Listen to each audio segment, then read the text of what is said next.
Thanks, guys. Appreciate it. I want to see how many of you in the audience have ever had a cause that you really cared about. It could be something big like global famine, or something smaller like seeing a homeless man struggle. Let's see a show of hands. All right, good. It's human nature to care, isn't it? I think deep down there's an innate quality in all of us where we want to help one another and live by each other's happiness. But the problem is that a lot of the times, what we care about seem too big for one individual to tackle. And as a result, we don't do much about it at all. But what if I told you that with technology and the power of your network, you're no longer too small to make a difference on what you care about? I'm talking about peer-to-peer fundraising. Now, what is peer-to-peer fundraising? It's a bottom-up approach where fundraising starts with you.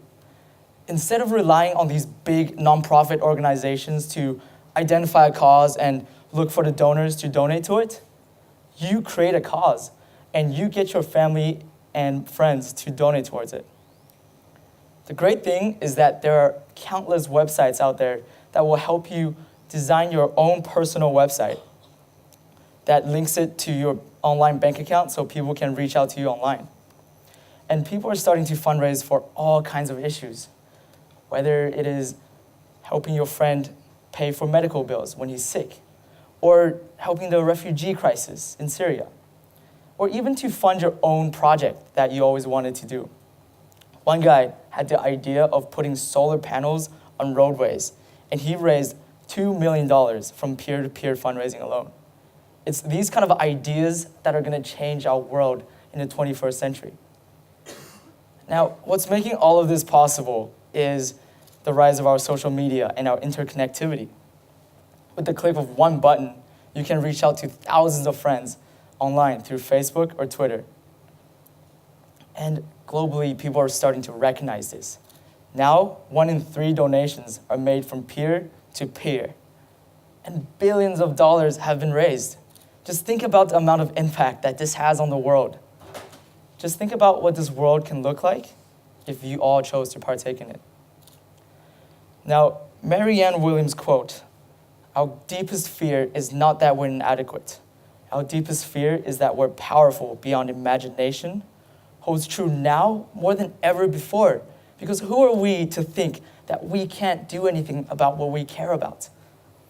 Now, when I was 10 years old, I remember that my dad would make donations to schools in Tibet and Nepal. When I asked him why he was making these donations when we could barely afford our own education fees, he said something that I remember to this day. He said, "Because we all live in the same world, we have the responsibility to care for one another as human beings, no matter how far away from us they seem." And while I took this to heart, I felt too small and too powerless to do anything about it at the time. So when I got to college, this idea still resonated with me. And I started fundraising with my best friend, Steven. At the time, we had no idea what we were doing. All we did was create a website and reach out to all of our friends.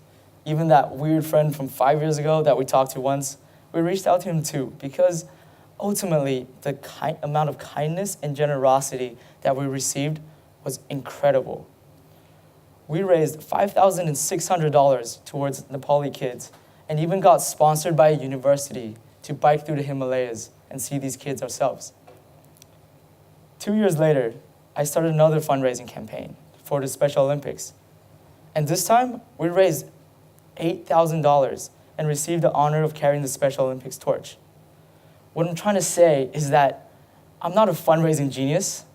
I'm not good with technology, and I suck at math. I'm just a student, like most of you here.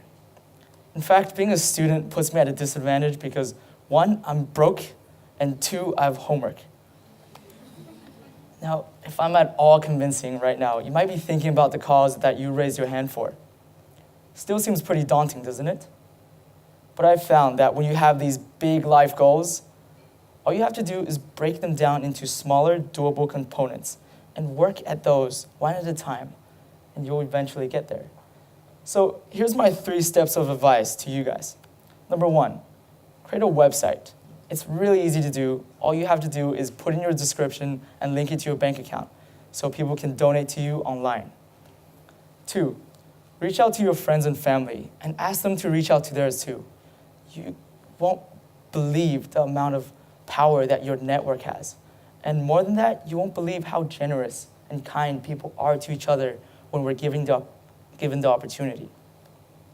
3, reach out to the large organizations that you're a part of too. It could be your student club, or this university, or even that local coffee shop that you visit every so often. I'm not saying that fundraising will be easy, because it is quite difficult at times. But I guarantee that you'll get out 100% of what you put in. And at the end of the day, if you're successful, you might realize that your greatest source of happiness is to care for those around you and do what you're passionate about. So, here's my final call to action for you guys.